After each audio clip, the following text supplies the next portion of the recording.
Hey, 2KSPQR, and an update on my subject, the Ranger. Let's talk about paint. Now, when you see a warship of the United States, the paint that they use is called haze gray. TAMIYA makes a spray can of haze gray. I don't know if they make it in bottle. But haze gray is a very interesting paint.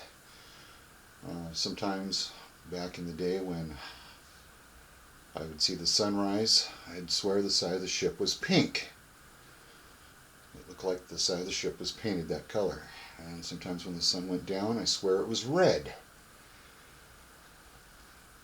Gray is a very interesting color. It blends, it adapts to whatever its environment. On dark cloudy days, the haze gray would turn iron gray. I swear the ship was painted iron gray, like back in the day of World War I. On a nice sunny day, the ship was haze gray, just plain old ordinary haze gray. On rainy days, low overcast, I swear they painted the ship black. So, interesting color, gray. I couldn't go to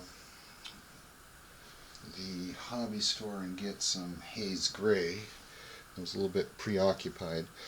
So what I did is I went to Hobby Lobby and I got some TAMIYA primer, surface primer.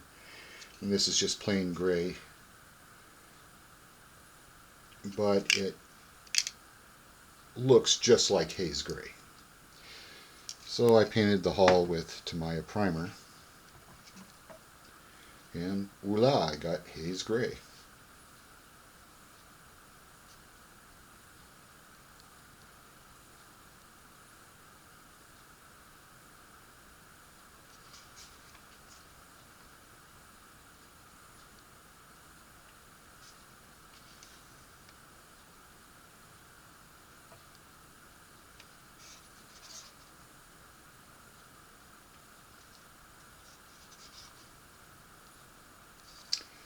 Flight deck.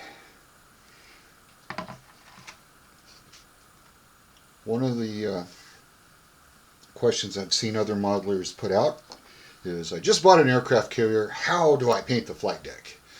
I've seen hundreds of photos through the internet of the subject that I'm trying to paint, and the flight deck keeps changing colors. Well, you're absolutely correct. One day I stepped on the flight deck and it was rusty. It was pure rust. It was as rust could be, because the non-skid that was on it is made, it's got steel in it, and over time it will rust. Then they brought in a machine and they grinded the whole flight deck, sections of it at least. Anyway, they got the whole flight deck into a nice silvery, very silver, San Diego sun shining on it. It was very bright to look at. They grind it to the steel, and it was all silver. Then they went and dumped BBs, little metal BBs. It looked like solder, and they melted it with a machine, and just like solder, they covered the whole flight deck. Those BBs melted to the steel. And then one day I woke up and the flight deck in sections in certain areas was green, other areas were orange. Well, those were primer. They primed the flight deck, and they used green or orange or a little bit of both in certain areas. And after they did that, they got these great big huge buckets. They'd open them up and dump it, and out came this black paste, and it was wet looking and gooey, and they'd dump it, and then they would take these rakes, these trowels, and they would rake it and rake it and rake it and rake it. Then they'd tape it all off, because you don't want to step on freshly put down non-skid. If you do, you will fall on your back. That stuff is so slick, it's slicker than ice.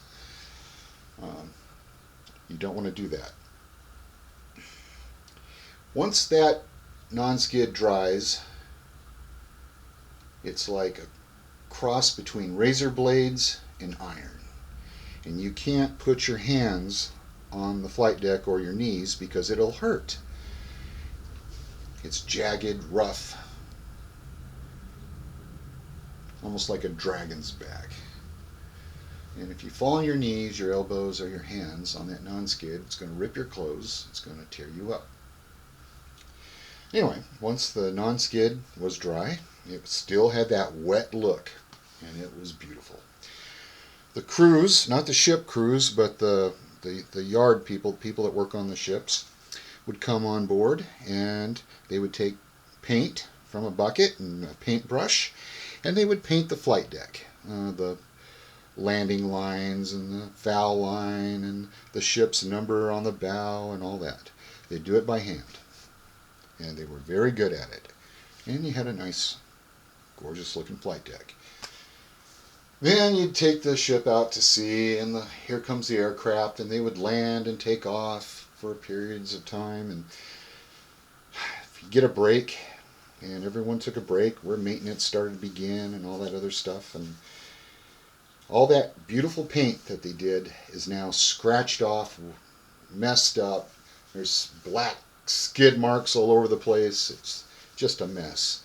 So the crews would take some buckets and we'd touch up the paint on the flight deck. It wouldn't look as good as the yard people did it, but we were ready for another round of air ops. Now when we got back to port, our flight deck looked yucky, but the non-skid was still black. And as the seasons went, the non-skid would turn gray. So when you look at a picture and you see a gray flight deck, you're like, oh, okay. It used to be black, but now it's turning gray.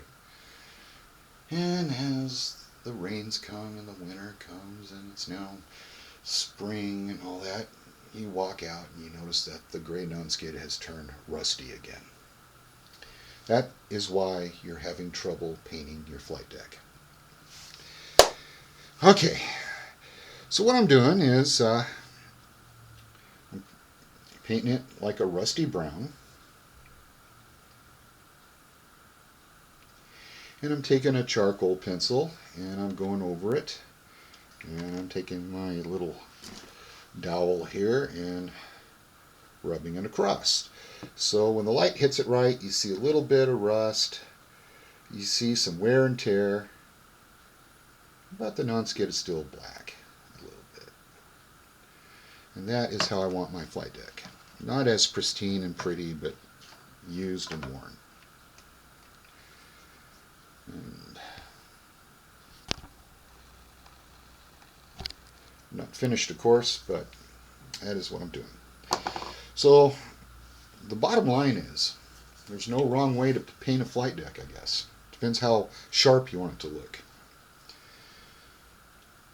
I didn't want mine to look so pristine. I wanted it to look used. All right. Keep modeling.